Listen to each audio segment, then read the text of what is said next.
Trick 38 Ice Ball. Set up the command blocks like this.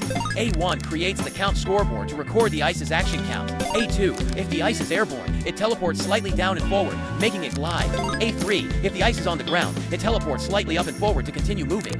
A4 places an ice block where the ice passes, creating an ice path. A5 destroys the ice block if conditions are met, displaying the destruction effect. B1 adds 1 to the ice's count variable every tick to calculate time. B2 removes the ice, whose count is 50 or more, ending the motion. C1 places ice blocks around any mob within 2 blocks, encasing it. C2 removes the ice that hit a mob, ending the process. Now, just press Q to drop the ice.